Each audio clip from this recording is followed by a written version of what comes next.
Terima kasih Bapak yang baik. Kalau pada pagi hari ini Tuhan, kami akan memulai Tuhan mendengar firman Tuhan, belajar tentang kebenaran firman Tuhan dalam satu serial yang akan terus menerus kami dengungkan di tempat ini, yaitu serial pemuritan. Biarlah Tuhan kami boleh belajar menjadi seorang murid, dan akhirnya Tuhan kami boleh belajar menjadi seorang pemimpin yang memuridkan orang lain. Terima kasih Bapak yang baik, karena itulah tugas kami sebagai makhluk hidup dan tugas kami sebagai ciptaan-Mu, yaitu mengabarkan kabar kebenaran. Bapak yang baik, biarlah hari ini Kau berikan urapan-Mu yang baru kepada hamba-Mu, sehingga apapun yang hamba-Mu perkatakan dan keluarkan dari mulut lidah bibir hamba-Mu boleh perkataan-perkataan daripada Yesus Kristus saja. Terima kasih Bapak yang baik. Urapi dengan urapan-Mu yang selalu baru mulut lidah bibir hamba-Mu, dan apapun Tuhan yang ada di dalam properti hamba-Mu hari ini, sehingga Tuhanlah yang berkarya dan bekerja dengan luar biasa pada pagi hari ini.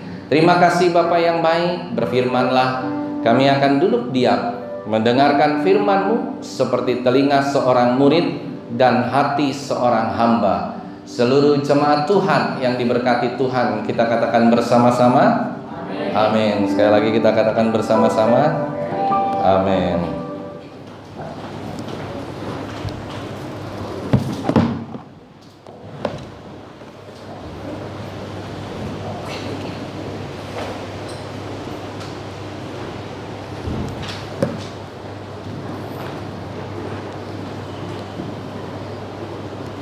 Shalom Bapak Ibu Saudara. Yuk kita mulai ya belajar tentang kebenaran firman Tuhan. Dan Bapak Ibu Saudara, kalau saya sudah WA tadi pagi atau semalam ya, saya sudah WA tentang kita akan belajar fokus terus pada serial pemuritan ya. Di dalam empat materi yang cukup banyak, yaitu yang pertama, kalau kita baca di WA, Bapak Ibu Saudara baca ada 4 hal. Yang pertama yaitu serial mengalami Kristus. Coba deh dibuka WA-nya, mengalami Kristus. Yang kedua, sejalan dengan Kristus. Yang ketiga, kokoh dalam Kristus. Dan yang terakhir, yang keempat Ada yang punya WA nggak? Memimpin seperti Kristus. Coba dong buka dulu WA-nya. Nggak seru Saya belum mau mulai. Kalau Bapak Ibu Saudara belum buka WA-nya dulu, yuk kita buka bersama-sama. Udah buka semua? Halo? Udah buka semua? Ya, kalau udah buka semua, yuk bangkit berdiri. Kita baca dulu nih materinya, supaya kita seger, supaya kita jangan loyo. Serial pemuritan. Ayo kita baca bersama-sama serial pemuritan. Yang pertama, mengalami Kristus. Yang kedua, sejalan dengan Kristus. Yang ketiga, kokoh dalam Kristus. Yang keempat, memimpin seperti Kristus. Nah, ini ada serial pemuritan, yaitu tentang keempat hal. Dan 4 hal ini mungkin setengah tahun baru selesai ya. Yuk kita baca di bawahnya lagi. Ya, jadi dari mengalami Kristus itu apa aja modulnya? Yaitu yang pertama, kasih Allah Bapa. Nah, hari ini kita belajar tentang kasih Allah Bapa. Yang kemarin kita sudah belajar tentang introduksinya. Yang kedua, kuasa salib. Yang ketiga apa? Coba dibaca 1, 2, 3. Yang keempat saya baca, nanti Bapak Ibu Saudara baca ayat yang kelima ya. Yang keempat, mengenal Allah sebagai Bapa. Yang kelima? Yang kenceng dong. Yang kenceng dong. 1, 2, 3. Yang keenam, manusia baru. Yang ketujuh? Nah, yang kedelapan, tertanam dalam gereja lokal. Setelah kita tertanam, barulah yang kesembilan apa? Nah, setelah yang kesembilan bersaksi bagi Tuhan, baru ada yang ke-10, yaitu panggilan untuk melayani. Nah, yang ke-11 silakan dibaca. Ini untuk Bapak Ibu Saudara juga dan saya. 1, 2, 3. Dan yang terakhir, rencana Allah bagi keluarga Kristen, bagi kita semua. Ya, itu saja dulu. Nanti yang kedua, silakan duduk Bapak Ibu Saudara. Yang kedua nanti sejalan dengan Kristus. Ya, ada lagi 10 serial dan itu akan dibawakan setiap minggu dan kita akan fokus terhadap hal-hal ini kecuali ada pengkhotbah tamu. Nah, mari Bapak Ibu Saudara, hari ini kita belajar tentang apa? Kasih Allah Bapa. Nah, kita akan buka Efesus pasal 3 ayat 18 dan nanti kita akan dalami di Lukas pasal 15 ayat 11 sampai 32. Efesus pasal 3 ayat 18. Apa yang firman Tuhan katakan? Ayo, mulai kita bangkit berdiri lagi. Tadi udah duduk, sekarang diri lagi. Efesus pasal 3, yuk ayat 18 kita baca bersama-sama firman Tuhan. Efesus pasal 3 ayat 18. 1, 2, 3. Aku berdoa supaya kamu bersama-sama dengan segala orang kudus dapat memahami betapa lebarnya dan panjangnya dan tingginya dan dalamnya kasih Kristus. Jangan duduk dulu. Kita sambung dengan Lukas pasal 15 ayat 11 sampai 32. Lukas pasal 15 ayat 11 sampai 32. Saya baca pada ayat yang ke-11, Bapak Ibu Saudara, ayat 12. Demikian firman Tuhan. Yesus berkata lagi, ada seorang mempunyai 2 anak laki-laki. Ayat 12.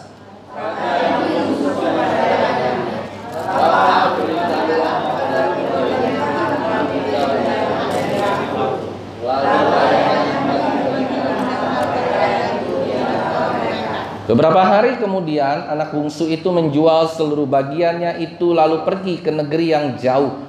Di sana ia memboroskan harta miliknya dan itu dengan hidup berfoya-foya. Ayat 14.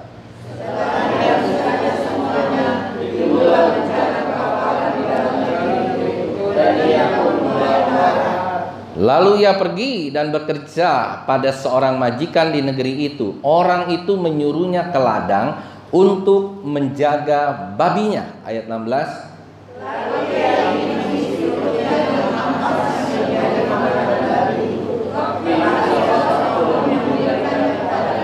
Lalu ia menyadari keadaannya, katanya, betapa banyaknya orang upahan Bapakku yang berlimpah-limpah makanannya, tetapi aku di sini mati kelaparan. Ayat 18.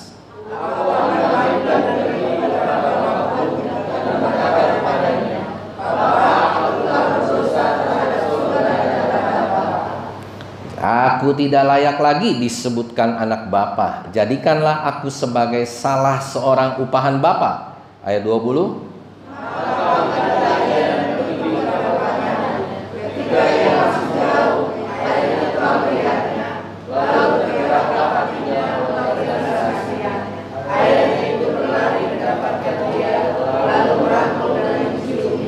Kata anak itu kepadanya, Bapa, aku telah berdosa terhadap sorga dan terhadap Bapa. Aku tidak layak lagi disebutkan anak Bapa. Ayat 22. Tetapi ayah itu berkata kepada hamba-hambanya, berkata bahwa kemari, baik-baik, pakaikanlah itu kepadanya, dan kenakanlah cincin pada jarinya, dan sepatu pada kakinya. Dan ambillah anak lembu tambun itu, sembelilah dia, dan marilah kita makan dan bersuka cita. Ayat 24. Sebab anakku ini telah mati dan dunia hidup kembali.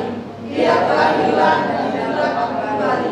Maka mulailah mereka bersuka cita. Tetapi anaknya yang sulung berada di ladang, dan ketika ia pulang dan dekat ke rumah, ia mendengar bunyi seruling dan nyanyian tari-tarian.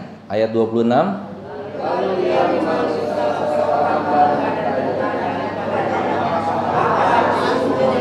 Jawab hamba itu, adikmu telah kembali dan ayahmu telah menyembeli anak lembu tambun karena ia mendapatnya kembali dengan sehat. Ayat 28.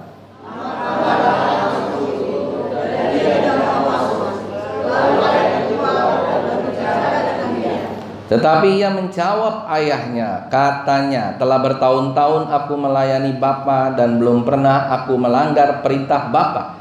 Tetapi kepadaku belum pernah bapa memberikan seekor anak kambing untuk bersukacita dengan sahabat-sahabatku. Ayat 30.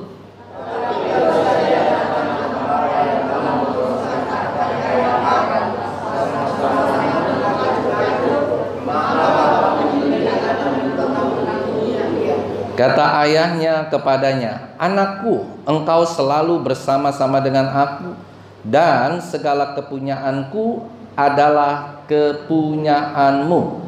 Ayat 32 kita baca bersama-sama. 1, 2, 3. Kita patut bersukacita dan bergembira karena adikmu telah mati dan menjadi hidup kembali. Ia telah hilang dan didapat kembali. Tuhan memberkati, silakan duduk. Nah, Bapak Ibu Saudara, kalau kita melihat di sini, ini adalah sesuatu kasih Allah Bapa yang tidak bersyarat, yang benar-benar kita melihat, dan kita patut bersyukur kalau kita memiliki Bapa yang mengasihi kita tanpa syarat. Yang percaya katakan amin. Nah, dalam kisah anak bungsu yang hilang ini, Tuhan Yesus itu menggambarkan sesuatu hal yang luar biasa ketika anaknya itu berdosa, ketika anaknya itu pergi ambil uang warisannya dan berfoya-foya dengan berjudi dan juga pelacur-pelacur. Nah, itu artinya sebenarnya sudah tidak ada lagi hubungan antara ayah dengan anak.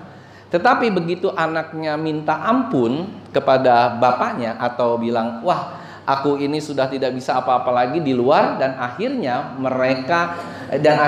anak itu kembali, dan yang lebih luar biasanya lagi, bapaknya itu membuka tangannya dengan terbuka. Kelihatannya hanya sesimpel itu yang terjadi, dan cerita ini selesai. Akan tetapi kita ingin sekali membuka atau mempelajari lebih detail mengenai anak ini.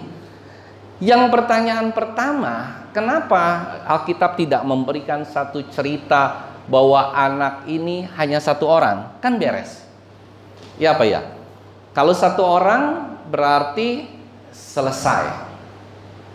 Kenapa saya katakan selesai? Enggak ada cerita dua orang anak. Dan kenapa kalau cerita satu orang itu selesai ketika dia bertobat, maka surga penuh sukacita dan ceritanya selesai. Bapaknya merangkul dia, seperti dia bilang kan, kalau seorang bertobat maka seluruh isi surga bersuka cita. Nangkep ya apa yang saya maksud? Banyak orang hanya membuat ini menjadi simple. Saudara,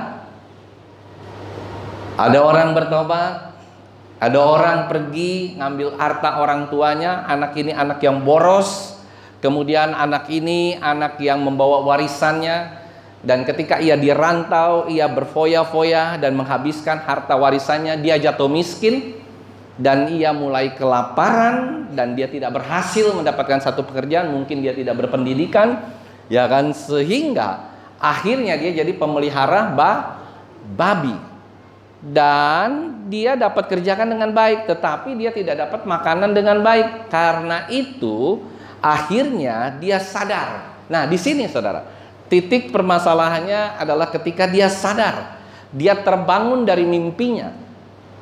Banyak sekali orang-orang Kristen yang hari-hari ini tidak sadar di dalam menjalani kehidupan. Kita sering kali nggak sadar dalam menjalani kehidupan. Kita sering kali berjalan di dalam kehidupan kita ini, entah kita dalam keadaan susahkah, entah kita dalam keadaan senangkah. Kita sering kali masih seakan-akan bermimpi dalam hidup, dan kita nggak ngelihat bahwa ada satu kenyataan hidup yang benar-benar harus kita miliki. Ya kan, sering kali itu Bapak, termasuk saya. Saya sering kali nggak sadar di dalam kehidupan kita, saya berjalan gitu kan, berjalan, tiba-tiba ketika ada persoalan besar, ada persoalan yang super besar seperti yang saya alami nih di minggu kemarin ini dan masih berlanjut di minggu ini, membuat saya berpikir demikian. Wah, tiba-tiba saya sadar gitu. Saya kayak sedang mimpi ya kemarin-kemarin, terus tiba-tiba ada gedebuk persoalan yang super besar menyangkut seluruh perusahaan kita, sehingga kalau ini sampai gagal, maka kemungkinan kita nggak bisa berbisnis lagi sampai begitu, saudara. Dan beberapa hari ini saya stresnya minta ampun, walaupun tetap saya menyerahkan diri sama Tuhan, baca Alkitab tetap sama, dapat kekuatan-kekuatan yang selalu baru. Tetapi tiba-tiba kita tuh seakan-akan disadarkan kalau sudah pertama mungkin kita masih merasa bahwa kita punya segala sesuatu, ada haleluya. Kita masih bisa berpikir, kita masih bisa melangkah, tenang, Tuhan masih memberkati. Tapi tiba-tiba ada satu kesadaran seperti anak bungsu ini. Tiba-tiba anak bungsu ini sadar bahwa saya udah nggak bisa apa-apa lagi. Makanan aja sampai harus dapat makanan babi. Bayangin Bapak Ibu Saudara. Nah, ini terjadi bukan hanya untuk saya, mungkin Bapak Ibu Saudara mungkin pernah mengalami dan mungkin ke depan bisa mengalami. Oleh karena itu kita belajar tentang ini. Ini memang dalam sekali pesan Yesus tentang perumpamaan ini, dalam sekali saudara, benar-benar dalam.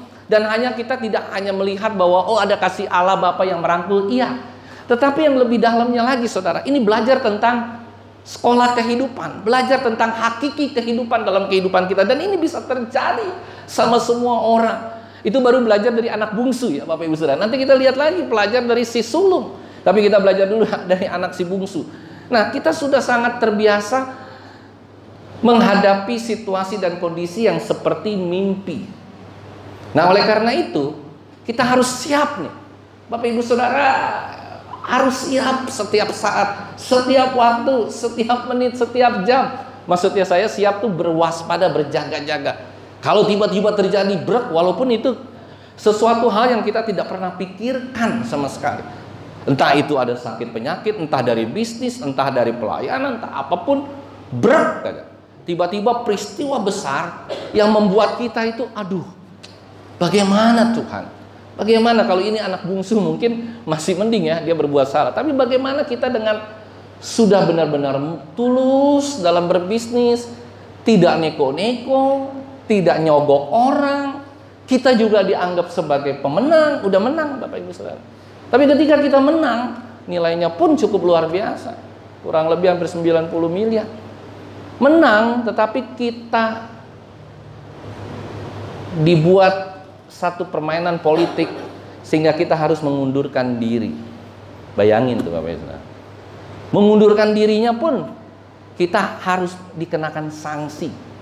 Tidak bisa beraktivitas lagi di pemerintah di mana selama 2 tahun. Padahal kita tidak salah, padahal kita menang. Dan ingin menggeser kita, membuat yang kedua itu naik, menang, dan mereka bisa kong kali kong di situ. Masih ada uang miliaran rupiah yang cukup banyak. Ya, intinya begitu kurang lebih. Kita ditaruh pada posisi makan buah si malakama. Maju kena, mundur kena. Maju kita akan rugi puluhan miliar, mundur kita akan rugi tidak bisa beraktivitas di kementerian, lembaga dan yang lainnya itu selama 2 tahun. Ini kita lagi berdoa ketika kita majuin surat pengunduran diri, kita berdoa, Tuhan jangan sampai kena sanksi. Itu aja doa kita. Kalau memang Tuhan mengizinkan. Tapi kalau Tuhan mengizinkan tidak bisa, ya mau diapakan lagi. Nah, kadang-kadang Bapak Ibu Saudara kita diperhadapkan pada situasi yang sulit, super sulit. Sakit juga seperti itu. Ya kan, belum lagi banyak sekali hal-hal yang terjadi hari-hari ini. Saya rindu kita semua siap-siap supaya mengerti dari satu kisah saya, dari satu kisah si anak bungsu ini. Oh, bisa-bisa terjadi kebetulan si anak bungsu ini nakal, terus berdosa, ya kan, macam-macam lah ya. Ambil warisan udah beres-beres semua, jeblek jatuh terus pulang. Nah, Bapak Ibu Saudara, kita harus perhatikan aspek ini cukup penting sehingga kita bisa waspada, bersiap-siap. Dan itu memang butuh energi, butuh kekuatan, bukan dari luar lagi, harus kekuatan dari dalam. Kalau tidak, kita akan bisa stres, stroke, dan mati, saudara. Nah, dari sini kita bisa melihat bahwa balik lagi ke anak yang bungsu ini, kita melihat bahwa wah, dia ini anak bungsu yang keluar tiba-tiba akhirnya masuk kembali. Mungkin ketika dia pulang, orang-orang sekelilingnya akan melihat dia bilang begini, ini kayaknya saya pernah kenal deh. Ini siapa ya si bungsu ini? Anak orang kaya, ternyata udah jadi gembel. Dia pulang melalui desa-desanya, mereka pasti jadi pembicaraan sekelilingnya. Tetapi Bapak Ibu Saudara yang hebat dan luar biasa, anak bungsu ini tidak mau mundur. Dia bilang, aku mau berubah, aku mau menjadi manusia baru, aku mau dipeluk sama Bapa. Dan memang ada banyak tantangan, rintangan yang akan terjadi. Dan hebatnya saudara, ketika kita punya maksud yang seperti itu, Bapa kita di surga juga, ketika kita berdosa, maka langsung langsung dirangkul, langsung dipeluk, tanpa ada syarat apapun. Yang percaya katakan amin. Ada haleluya Bapak Ibu Saudara. Luar biasa ini, sungguh luar biasa. Kenapa saya katakan luar biasa? Ketika mungkin kita tersesat, banyak nggak di antara kita seperti anak bungsu ini? Ada haleluya? Ketika kita tersesat, ketika kita nggak mau balik sama Tuhan, ketika kita bersungut-sungut sama Tuhan, kesel sama Tuhan, dan kita sudah jauh dari Tuhan, tiba-tiba kita balik, saudara. Ya, tiba-tiba kita balik dan Bapa kita di surga memeluk kita. Kalau kita, coba ya, kalau saya, Thompson, Pak Ridwan punya anak yang seperti ini, kira-kira waktu saat balik, kita pasti kasih syarat. Pokoknya kamu jangan begini, jangan begini, jangan begini. Tapi ini Bapak yang luar biasa. Bapak ini menggambarkan Bapak di surga, Bapak yang luar biasa. Dia peluk saudara, bahkan dia berlari memeluk dia. Dan yang lebih luar biasa, walaupun anaknya ingin menjadi seorang pelayan, ya nggak? Dia ingin menjadi seorang pelayan. Tetapi bapaknya bilang ini, oke, aku pakaikan jubah terbaik. Aku pakaikan cincin permata terbaik. Dan yang menjadikan dia bukan seorang pelayan, pelayannya memakaikan sendal atau sepatu atau kasutnya itu dipakaikan sehingga dia menjadi anak kembali, bukan menjadi pelayan. Ada haleluya Bapak Ibu Saudara. Dari sini kita bisa melihat bahwa bukan sekedar itu, ternyata dia juga diberikan lembu yang gemuk. Kalau zaman dulu lembu yang untuk pesta itu harus digemukkan. Kalau zaman sekarang disuntik kali ya, disuntik agak gemuk, baru dibuat pesta. Nanti juga kalau Natal kita mau pesta, potong anjingnya mesti digemukkan untuk pesta. Nah ini juga digemukkan saudara, ini suatu yang khusus.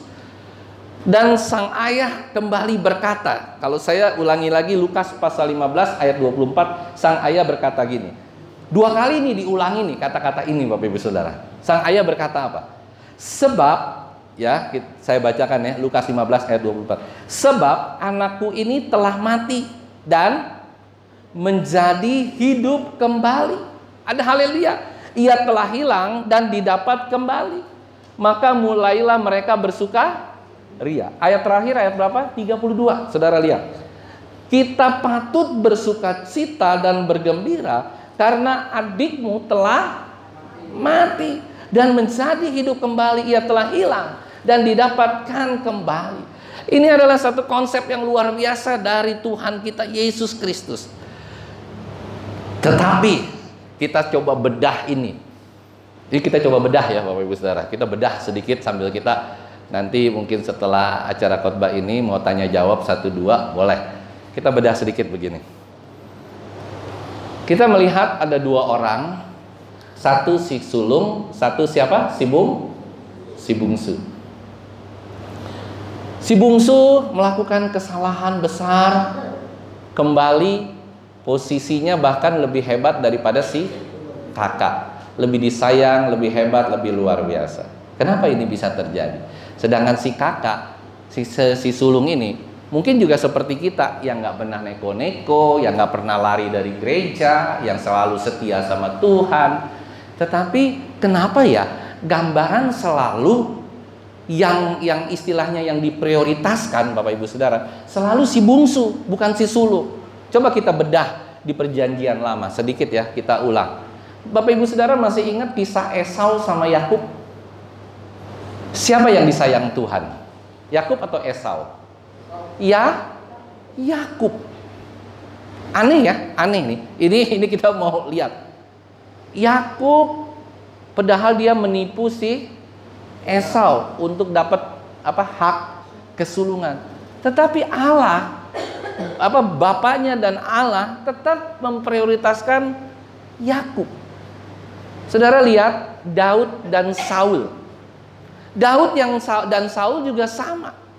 Mereka lebih memprioritaskan Daud dibandingkan dengan Saul. Saul cuman beribu-ribu, Daud berhasta-hasta. Beda. Dari sini saya melihat kok Allah, kita bisa melihat, kita lagi bedah, kok Allah nggak adil ya. Nah, saudara, satu lagi.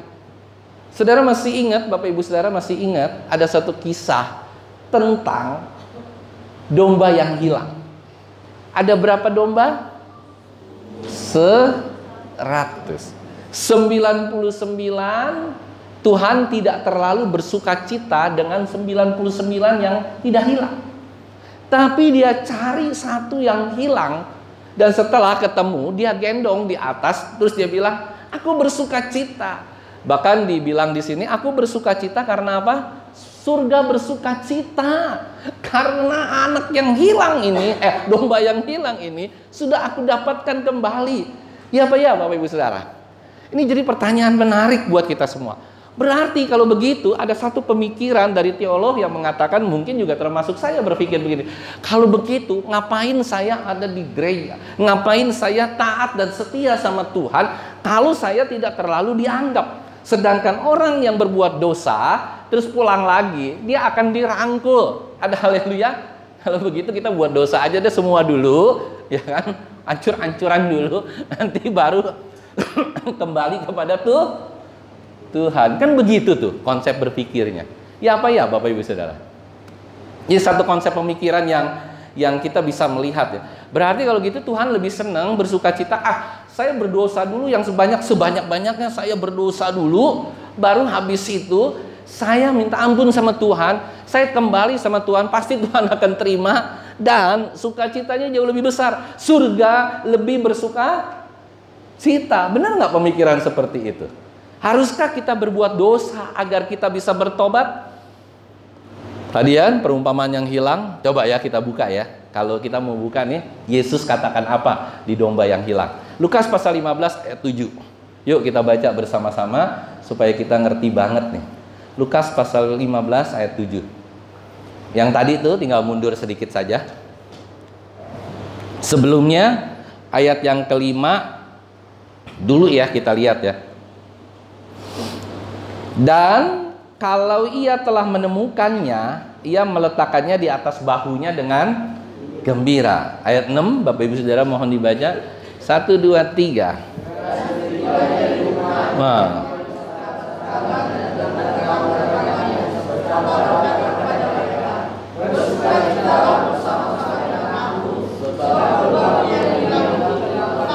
Terus ayat 7 yuk kita baca bersama-sama. 1, 2, 3. Aku berkata kepadamu, demikian juga akan ada sukacita di surga karena satu orang yang berdosa, ia bertobat lebih daripada sukacita.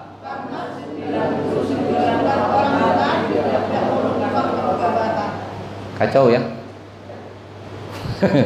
Saudara perhatikan nggak di sini? Saya baca ini berulang-ulang. Kok bisa ya? Tuhan lebih memilih surga lebih bersukacita. Benar nggak sih? Surga lebih bersukacita satu orang bertobat dibandingkan lebih daripada sukacita.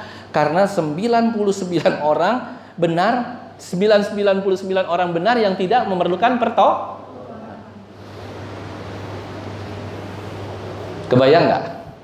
Berarti enak ya jadi si bungsu, enak ya jadi orang berdosa, enak ya kita buat dosa dulu baru ntar kita ini wah surga lebih bersukacita. Ngapain nih kita taat-taat, setia-setia. Nah, nangkep ya Bapak Ibu Saudara apa yang saya maksud di sini tentang kasih Bapak. Nah, dari sini kita melihat ada sesuatu analisa yang luar biasa. Yaitu ternyata rupa-rupanya si bungsu ini bertobat, dia benar-benar bertobat. Dia bertobat dengan memakai hati, bukan memakai pikiran. Yang percaya katakan amin. Di sini nih letak permasalahannya. Si bungsu bertobat karena memang kesalahannya besar. Dia bertobat dengan hatinya, dia berubah. Apa contoh si bungsu berubah? Si bungsu tuh berubah, dulunya dia sombong. Kalau orang kaya, apalagi punya segala-galanya, biasanya sombong, nggak bisa diatur, nggak bisa apa-apa. Nah, si bungsu ini sombong, tetapi suatu saat si bungsu ini tidak lagi jadi orang sombong. Dia bilang, "Papa, aku mau berubah menjadi pelayanmu. Terus aku akan menjadi pelayanmu dan tidak akan neko-neko lagi."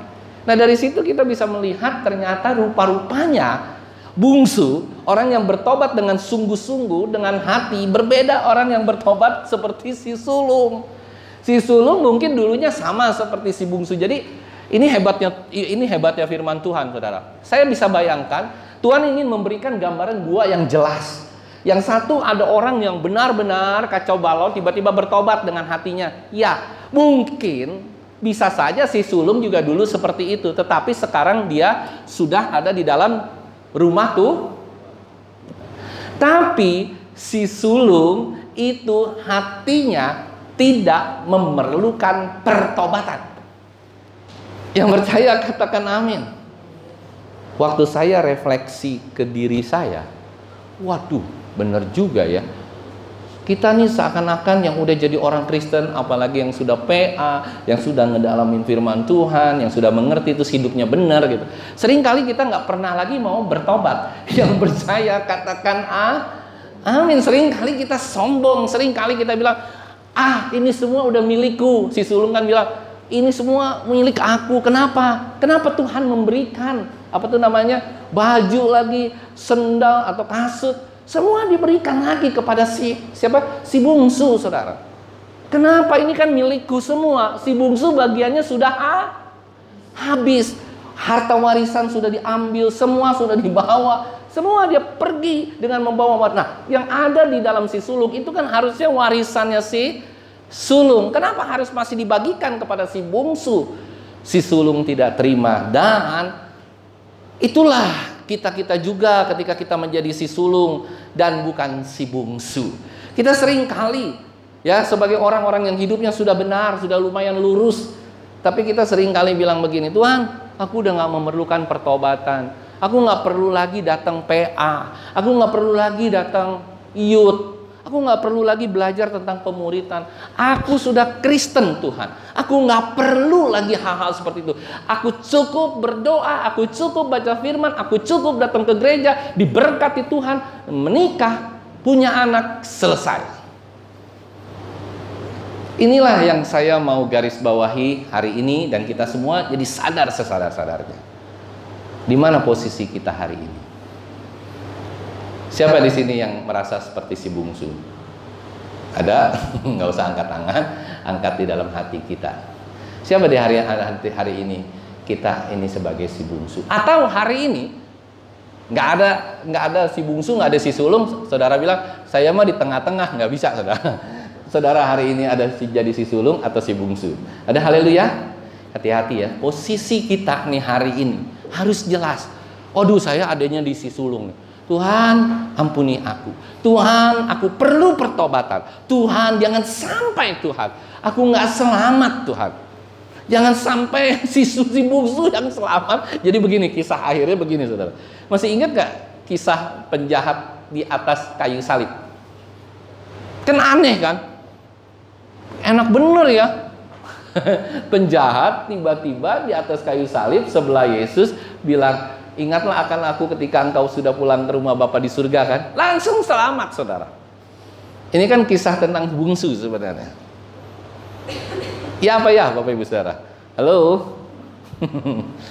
Ya udah, kalau gitu Pak, saya jadi si bungsu aja. Kalau kebetulan ketemu jalan selamat, saudara jadi si bungsu, diselamatkan. Bahkan mungkin ketika Yesus pulang ke surga, kan dia bareng tuh, nggak lama kemudian si penjahat mati, Yesus mati, dia pulang ke surga. Semua penghuni surga juga bingung gitu. Waduh, bos datang bawa penjahat. Saudara yang terkasih, dari sini kita bisa mengambil sesuatu hal yang sangat-sangat kita buat mempelajari dengan sangat dalam kehidupan kita, yaitu waktu kita jadi si bungsu, ya kita harus benar-benar bertobat total dan datang kembali. Itu luar biasa. Tapi kebanyakan orang Kristen, kalau kita perhatikan, adalah si sulung. Benar, banyak sekali kita menjadi orang Kristen yang sulung. Mungkin orang Kristen yang semenjak dilahirkan sudah Kristen, tapi nggak pernah ada pertobatan. Kristen tanpa pertobatan. Ada orang yang seperti ini dan hidupnya sampai dia mati pun dia bilang, aku sudah Kristen, jangan main-main sama aku. Padahal hidupnya bobrok juga, saudara. Ke gereja rajin, ibadah doa rajin, ibadah PA mungkin rajin, ibadah ini rajin, ibadah itu rajin, tapi hidupnya tidak mencerminkan kehidupan kekristenan, tidak mencerminkan tentang pertobatannya, tidak menjadi manusia baru. Jadi permasalahan di sini cuma simple, saudara. Saya mau kasih tahu satu hal adalah, ayo kalau kita hari ini pada posisi menjadi si bungsu, mari bertobat. Tapi kalau kita jadi posisi si sulung pun, kita juga harus bertobat. Setiap hari kalau ditanya, Pak, tobatnya apa? Sebenarnya kalau kita mau ngomong jujur sejujur-jujurnya, mungkin sebelum peristiwa saya itu terjadi, Tuhan sudah kasih tahu beberapa tanda, beberapa sign, udah berbicara. Cuman sayanya bandel. Kita terus saja, terus. Nah, kan akhirnya kena. Begitu juga ketika kita jadi si sulung nih. Begitu, saudara. Kita nggak tahu, kita pikir enggak. Kita kan sudah dalam Tuhan, kita kan akan diberkati Tuhan, kita kan pasti begini, kita kan pasti begitu. Hati-hati Bapak Ibu Saudara. Suatu saat datang juga kelak jebret seperti si bungsu, jebret seperti si sulung.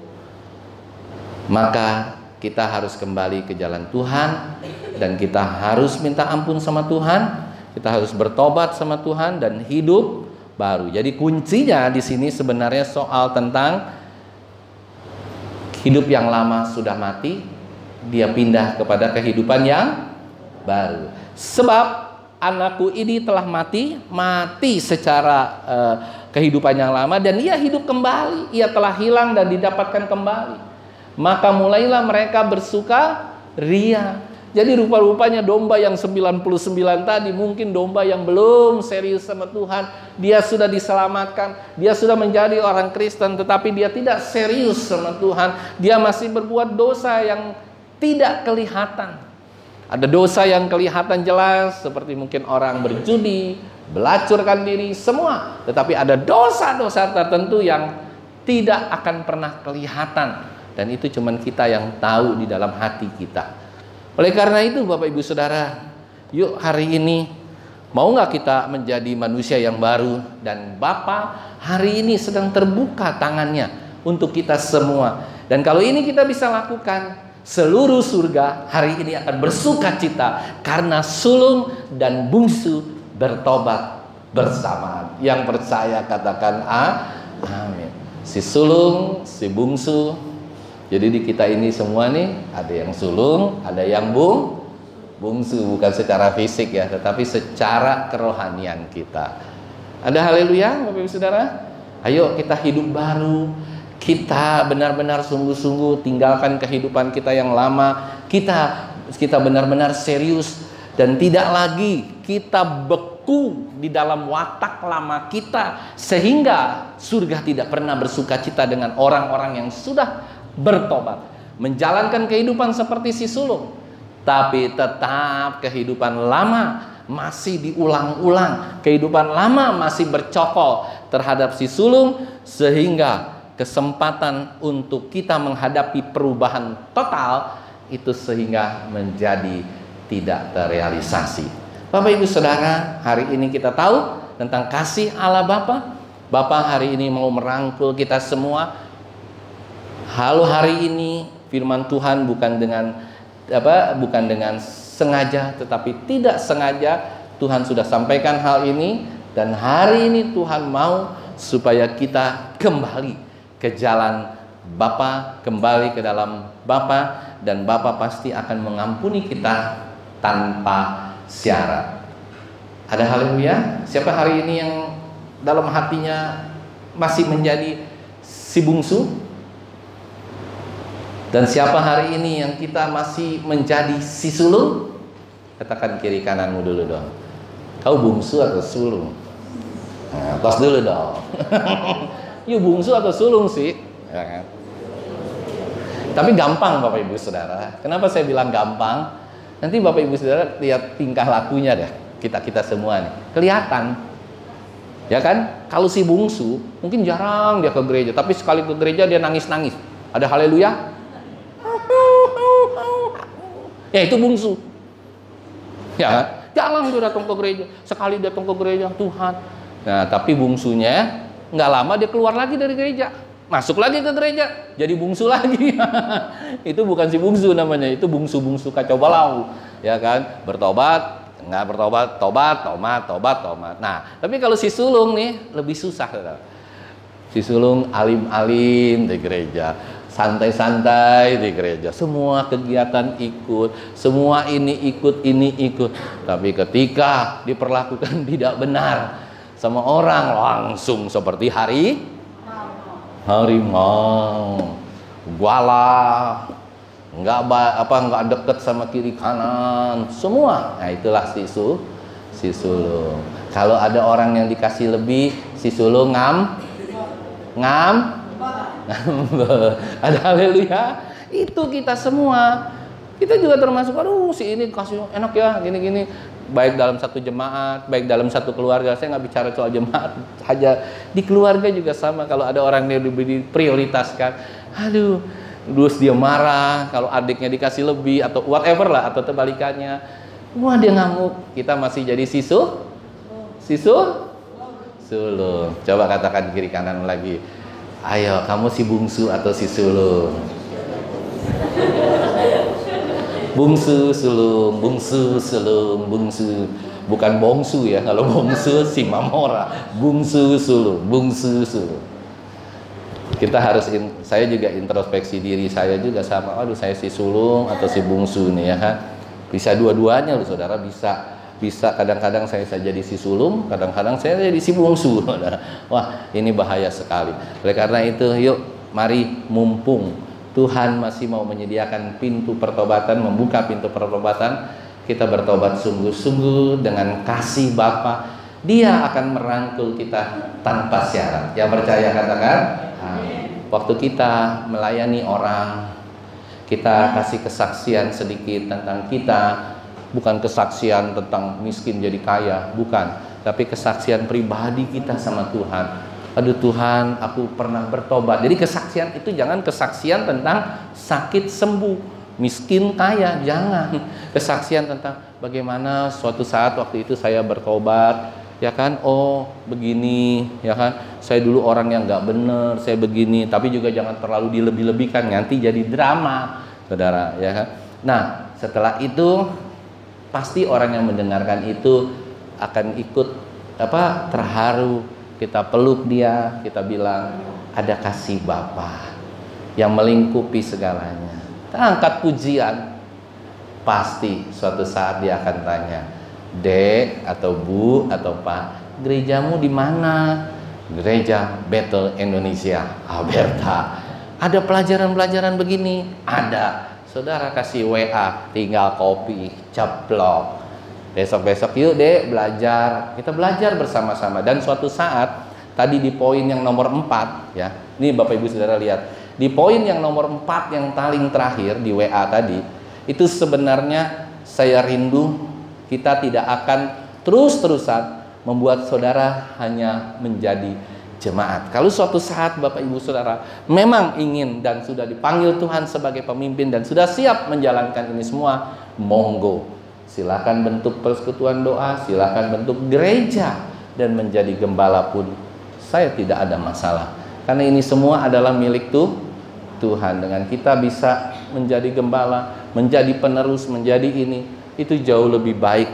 Karena gereja yang benar adalah gereja yang bisa menghasilkan pemimpin yang baik dan benar. Jadi setelah kita bisa mengalami Kristus, sejalan dengan Kristus, kita bisa memimpin, belajar di tempat ini. Yuk kita saling bersama-sama kokoh di dalam Kristus.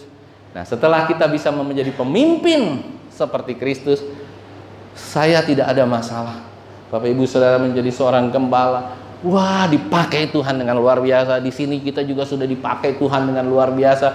Bapak Ibu Saudara sudah menghasilkan betapa banyak murid di tempat ini. Dan tiba saatnya kita ingin menjadi seorang pemimpin dan bisa memuridkan. Itu yang Tuhan cari dari sebuah gereja. Yang percaya katakan amin. Makanya pengajaran-pengajaran seperti ini, banyak sekali ya orang bilang begini, wah Pak, nanti kalau begitu gimana Pak? Bapak kan nggak ada yang temenin lagi, nggak ada hamba Tuhan. No. Gereja bukan soal itu. Gereja ingin, Tuhan ingin kita itu bisa menjadi pemimpin yang memuridkan. Kalau belum sampai di sana, ya kita menjadi pemimpin komsel. Komselnya pun berkembang. Bukan hanya LLG. Lu lagi yang datang. Ada haleluya.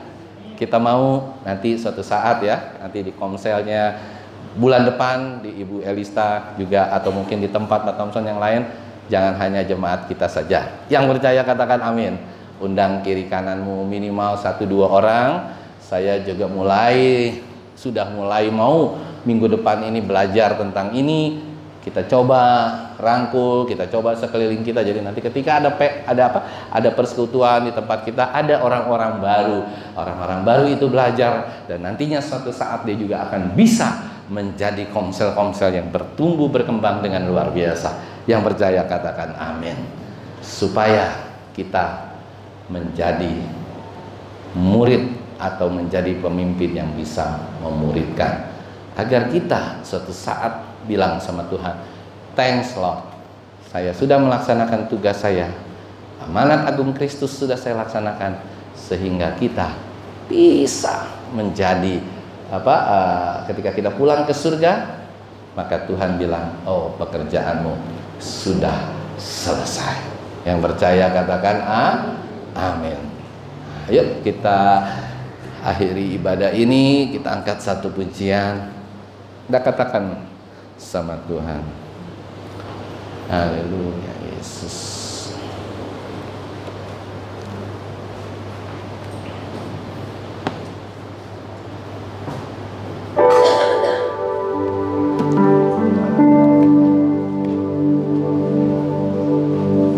Terima kasih Tuhan, tolonglah kami Tuhan, sebagai anak-anak-Mu yang sudah semakin dewasa, yang sudah arahnya, walaupun kami punya banyak kesibukan secara duniawi, kami punya banyak kesibukan di usaha, di bisnis, di pekerjaan, tapi ajar kami Tuhan untuk selalu menghitung hari-hari kami ini Tuhan, sehingga kami boleh membawa banyak jiwa bagi Tuhan. Bukan hanya membawa jiwa, tapi menjadikan mereka murid, sehingga murid-murid ini Tuhan boleh menjadi murid-murid yang luar biasa dipakai oleh Tuhan. Dan suatu saat kelak gereja di tempat ini akan menghasilkan pemimpin-pemimpin gereja berikutnya.